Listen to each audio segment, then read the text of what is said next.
Chapitre 10. Le temps est proche. Après l'ascension de Jésus au ciel, une violente persécution se déchaîna sur ceux qui croyaient en lui. Jean, le disciple de Jésus, fut exilé sur l'île de Patmos, dans la mer Méditerranée, parce qu'il enseignait que Jésus est le Christ et qu'il prêchait le message de Dieu. C'est là que Dieu lui révéla dans une vision les événements qui se produiraient sur terre dans les temps à venir. Ces paroles, transmises à travers les âges, ont été une source de joie et d'encouragement pour ceux qui souffrent et sont persécutés en raison de leur foi en Jésus. Elles nous assurent que Dieu récompensera ceux qui lui obéissent et qu'une nouvelle terre, sans souffrance ni chagrin, viendra. Ces révélations de Dieu sont appelées l'Apocalypse de Jean. Extrait du livre de l'Apocalypse. Révélation de Jésus-Christ.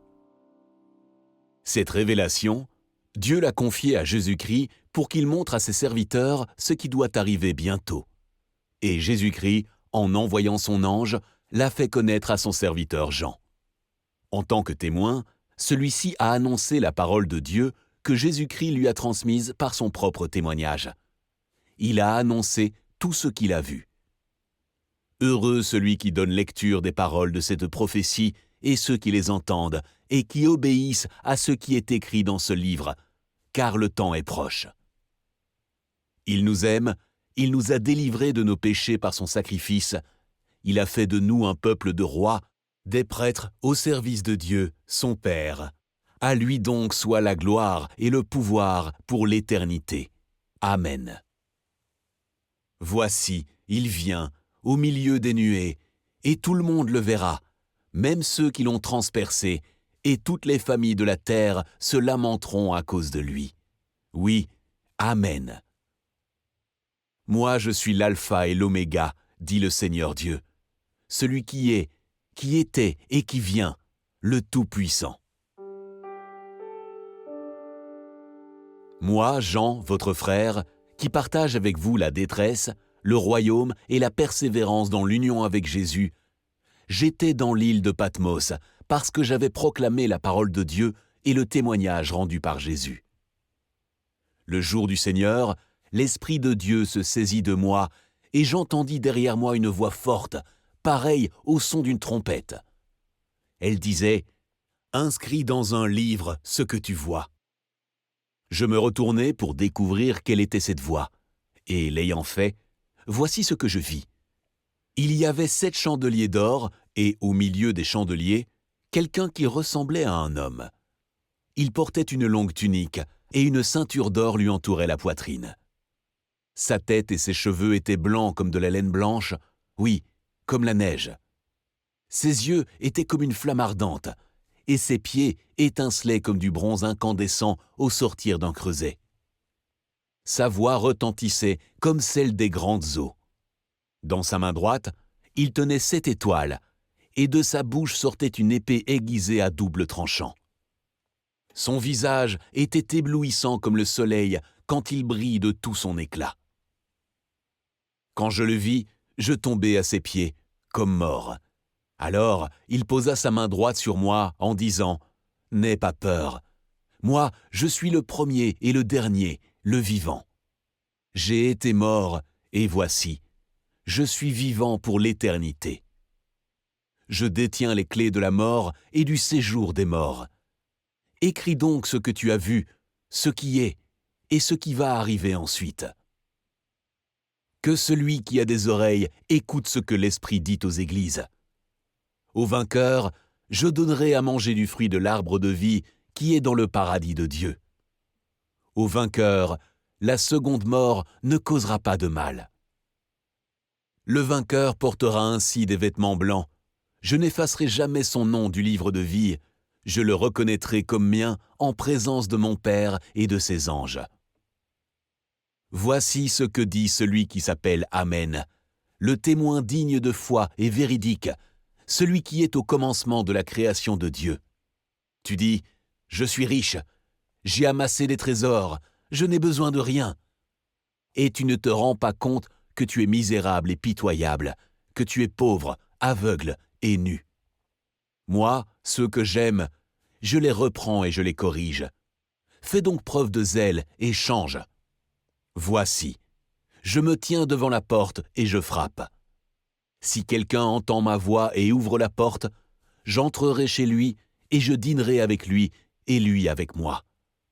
Le vainqueur, je le ferai siéger avec moi sur mon trône, comme moi-même, je suis allé siéger avec mon Père sur son trône après avoir remporté la victoire.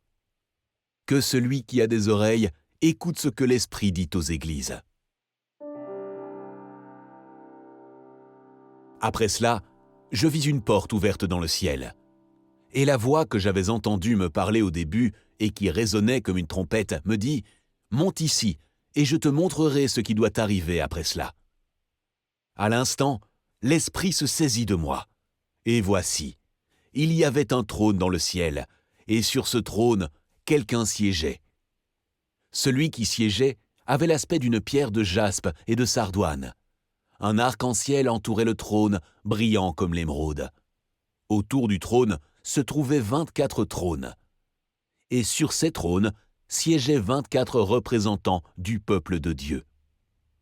Ils étaient vêtus de blanc et portaient des couronnes d'or sur la tête. Du trône jaillissaient des éclairs, des voix et des coups de tonnerre. Devant le trône brûlaient 7 flambeaux ardents, qui sont les 7 esprits de Dieu. Devant le trône s'étendait comme une mer de verre, transparente comme du cristal. Les 24 représentants du peuple de Dieu se prosternent devant celui qui siège sur le trône et adorent celui qui vit éternellement. Ils déposent leur couronne devant le trône en disant « Tu es digne, notre Seigneur et notre Dieu, qu'on te donne gloire, honneur et puissance. Car tu as créé tout ce qui existe, l'univers entier doit son existence et sa création à ta volonté. » Puis, il y eut un violent tremblement de terre. Le soleil devint noir comme une toile de sac. La lune tout entière devint rouge comme du sang. Les étoiles du ciel s'abattirent sur la terre, comme font les fruits verts d'un figuier secoués par un gros coup de vent. Le ciel se retira comme un parchemin qu'on enroule, et toutes les montagnes et toutes les îles furent enlevées de leur place.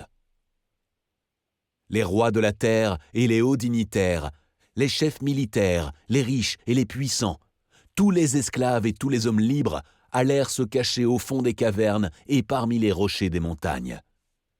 Ils criaient aux montagnes et aux rochers « Tombez sur nous et cachez-nous loin du regard de celui qui siège sur le trône, loin de la colère de l'agneau.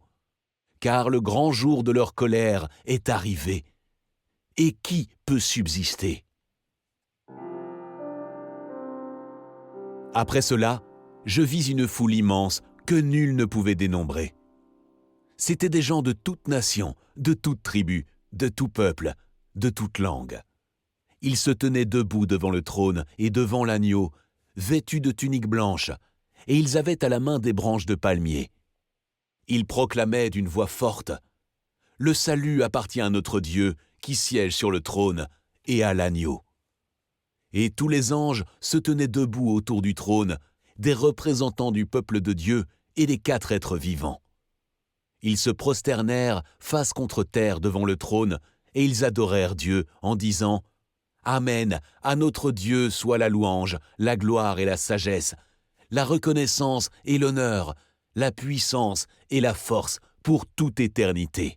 Amen. » Alors l'un des représentants du peuple de Dieu prit la parole et me demanda « Ces gens vêtus d'une tunique blanche, qui sont-ils et d'où sont-ils venus ?» Je lui répondis « Mon Seigneur, c'est toi qui le sais. » Il reprit « Ce sont ceux qui viennent de la grande détresse. Ils ont lavé et blanchi leur tunique dans le sang de l'agneau. C'est pourquoi ils se tiennent devant le trône de Dieu et lui rendent un culte nuit et jour dans son temple.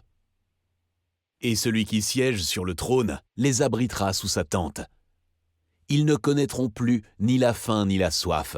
Ils ne souffriront plus des ardeurs du soleil, ni d'aucune chaleur brûlante. Car l'agneau qui est au milieu du trône prendra soin d'eux comme un berger. Il les conduira vers les sources d'eau vive, et Dieu lui-même essuiera toute larme de leurs yeux. Alors je vis les 7 anges qui se tiennent devant Dieu. 7 trompettes leur furent données. Alors les 7 anges qui tenaient les 7 trompettes s'apprêtèrent à en sonner. Le premier ange sonna de la trompette. Aussitôt, de la grêle mêlée de feu et de sang s'abattit sur la terre. Le tiers de la terre fut brûlé, le tiers des arbres fut brûlé, et toute plante verte fut brûlée. Le deuxième ange sonna de la trompette. Une énorme masse incandescente, ressemblant à une montagne embrasée, fut précipitée dans la mer. Le tiers de la mer devint comme du sang. Le tiers des créatures vivantes dans la mer périrent, et le tiers des bateaux furent détruits. Le troisième ange sonna de la trompette. Un grand astre enflammé, une sorte de globe de feu, tomba du ciel sur le tiers des fleuves et sur les sources d'eau. Cet astre se nomme absinthe. Le tiers des eaux se transforma en un liquide amer comme l'absinthe, et beaucoup d'hommes moururent pour avoir bu ces eaux parce qu'elles étaient devenues amères. Le quatrième ange sonna de la trompette. Le tiers du soleil, le tiers de la lune et le tiers des étoiles furent frappés, de sorte que le tiers de leur lumière s'éteignit, et la clarté du jour, comme celle de la nuit, diminua d'un tiers.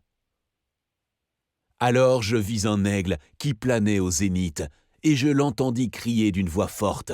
« Malheur, malheur, malheur aux habitants de la terre, quand retentiront les 3 trompettes que les 3 derniers anges vont faire sonner. » Puis le 5e ange sonna de la trompette, et je vis un astre qui était tombé du ciel sur la terre. La clé du puits de l'abîme lui fut donnée. Il ouvrit le puits de l'abîme, et une fumée épaisse s'en éleva, comme celle d'une grande fournaise. Le soleil et l'air furent obscurcis par la fumée qui s'échappait du puits. De cette fumée sortirent des sauterelles qui se répandirent sur la terre. Il leur fut donné un pouvoir semblable à celui des scorpions. Elles reçurent l'ordre de ne pas faire de mal à l'herbe de la terre, ni à aucune plante verte, ni à aucun arbre, mais de s'attaquer seulement aux hommes qui ne portent pas le sceau de Dieu sur le front. Il leur fut donné, non pas de les tuer, mais de les torturer pendant 5 mois. La douleur qu'elles causaient ressemblait à celle qu'une piqûre de scorpion inflige à un homme. En ces jours-là, les hommes chercheront la mort, mais ils ne la trouveront pas. Ils l'appelleront de leur vœu, mais la mort les fuira. Le premier malheur est passé. Voici, 2 malheurs encore viennent après lui. Le 6e ange sonna de la trompette. J'entendis alors une voix sortant des 4 cornes de l'autel d'or qui se trouve devant Dieu.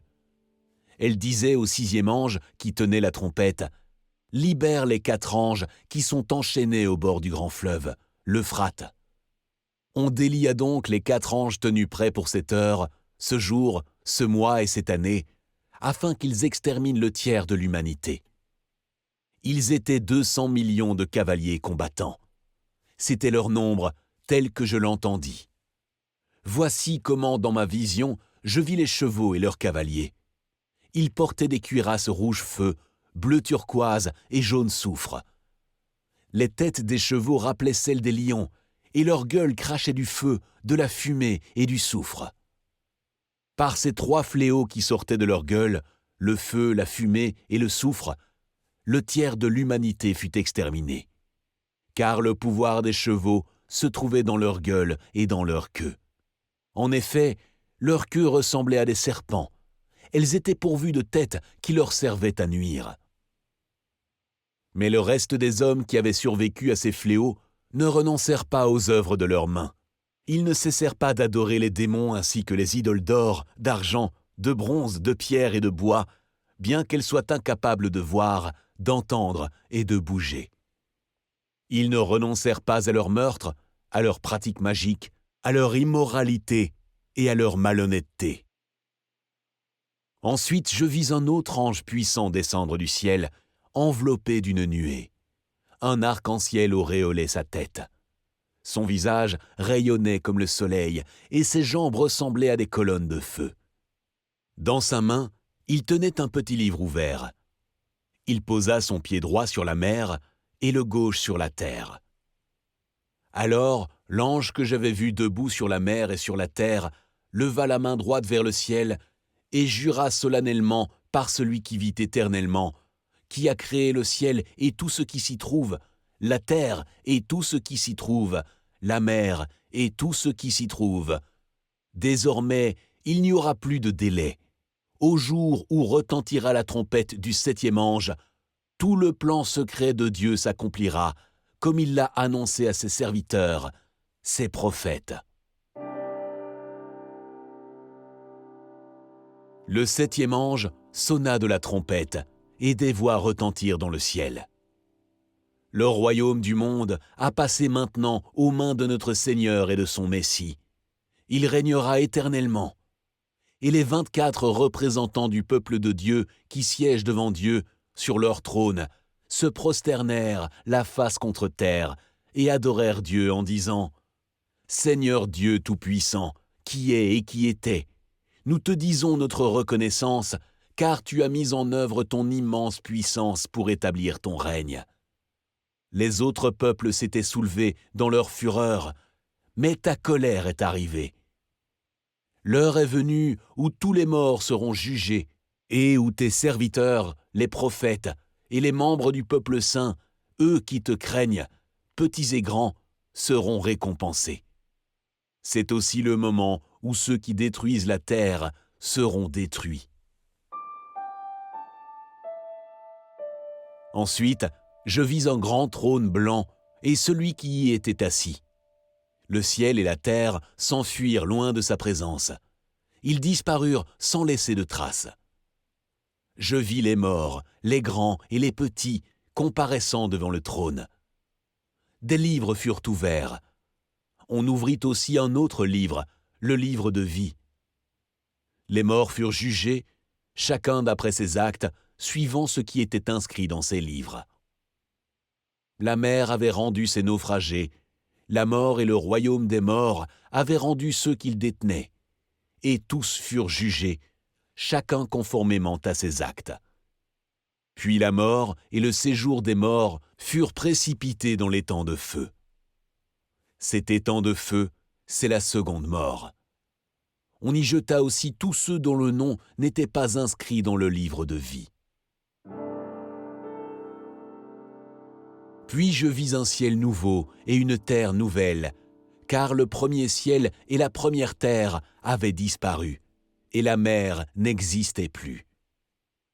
Je vis la ville sainte, la nouvelle Jérusalem, descendre du ciel, d'auprès de Dieu, belle comme une mariée qui s'est parée pour son époux.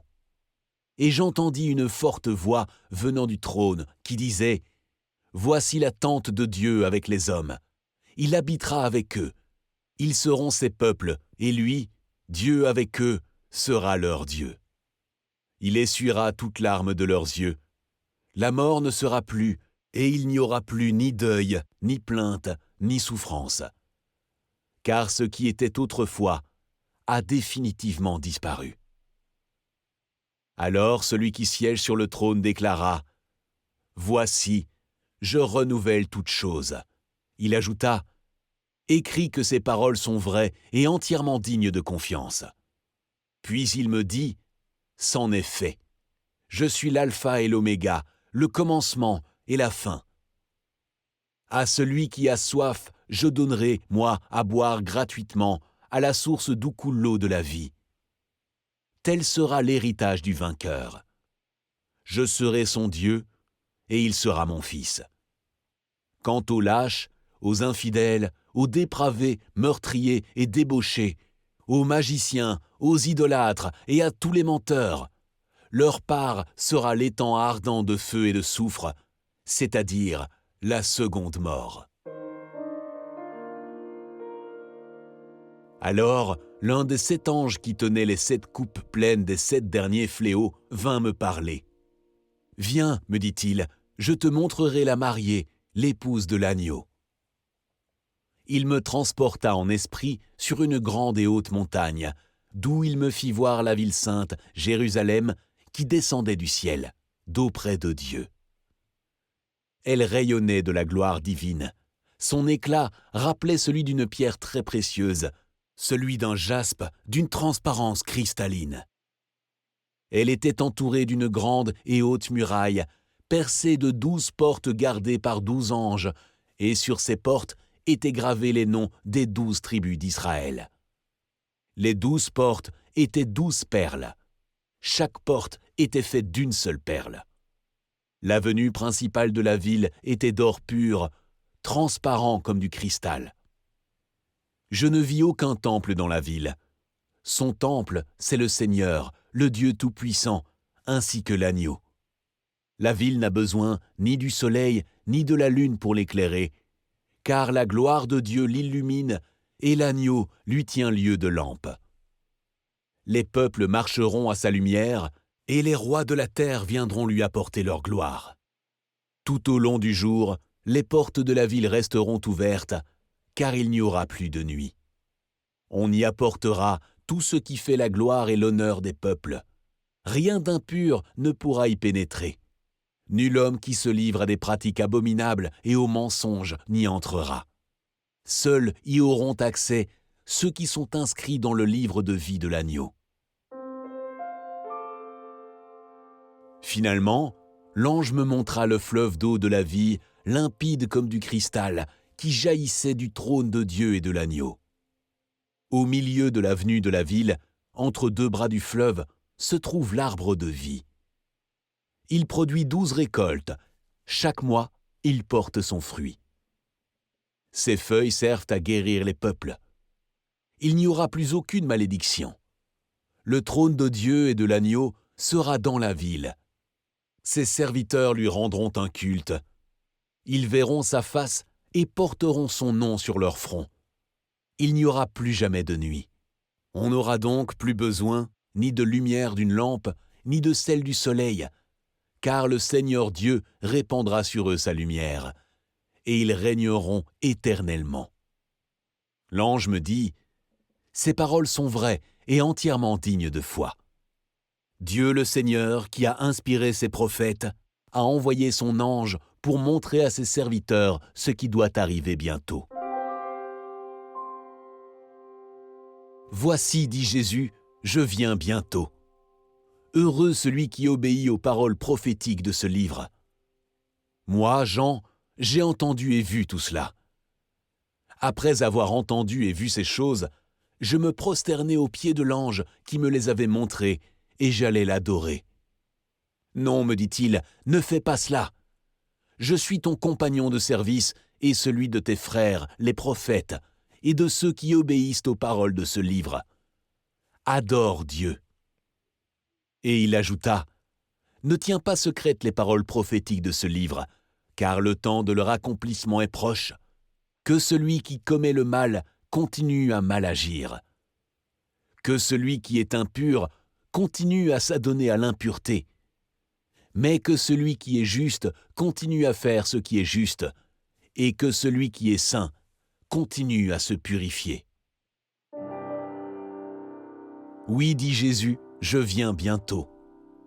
J'apporte avec moi mes récompenses pour rendre à chacun selon ses actes. Je suis l'alpha et l'oméga, le premier et le dernier, le commencement et la fin. Heureux ceux qui lavent leurs vêtements, ils auront le droit de manger du fruit de l'arbre de vie et de franchir les portes de la ville. Mais dehors les hommes ignobles, ceux qui pratiquent la magie, les débauchés, les meurtriers, ceux qui adorent des idoles et tous ceux qui aiment et pratiquent le mensonge. Moi, Jésus, j'ai envoyé mon ange pour rendre témoignage à ces vérités destinées aux églises. Je suis le rejeton de la racine de David, son descendant. C'est moi, l'étoile brillante du matin. Et l'Esprit et l'Épouse disent « Viens ». Que celui qui entend ces paroles dise « Viens ». Que celui qui a soif vienne. Que celui qui veut de l'eau de la vie la reçoive gratuitement. Moi, je le déclare solennellement à tous ceux qui entendent les paroles prophétiques de ce livre. Si quelqu'un y ajoute quoi que ce soit, Dieu ajoutera à son sort les fléaux décrits dans ce livre. Si quelqu'un retranche quelque chose des paroles prophétiques de ce livre, Dieu lui ôtera tout droit à l'arbre de vie et à la ville sainte décrits dans ce livre. Le témoin qui affirme ces choses déclare « Oui, je viens bientôt ». Oh oui, qu'il en soit ainsi. Viens, Seigneur Jésus. Que le Seigneur Jésus accorde sa grâce à tous.